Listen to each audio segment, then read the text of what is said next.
Isa Randawa.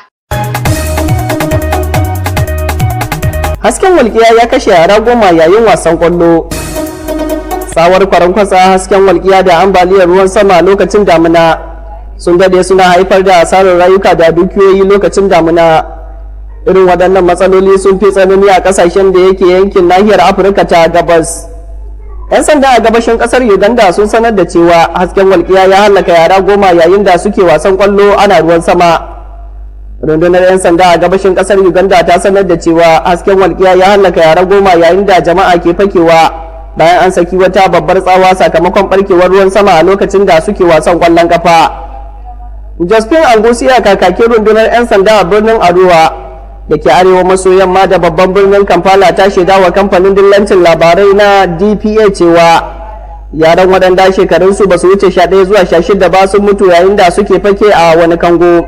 Rundunar 'yan sanda ta bayyana cewa wasan ƙwallon kafa suke bugawa a filin na kusa da gida. Isa Randawa, duniyar labarai.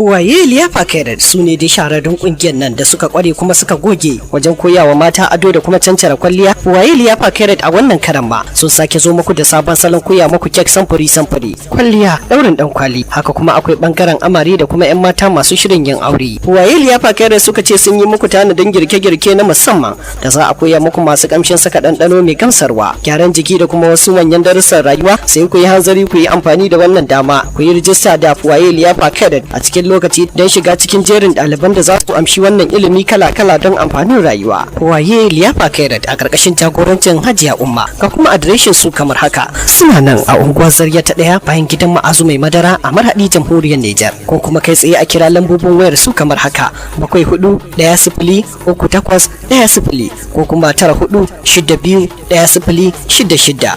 Waye liyafa kairat. Ɗaliban da suka samu nasarar kammala horo za a baku takardar shaidar kammalawa, wato certificate, domin ku aje ta yi muku rana ko nan gaba. Za ku kware a iya kwalliya da wurin dan kwali, kek kala-kala da kuma sauran darussan rayuwa.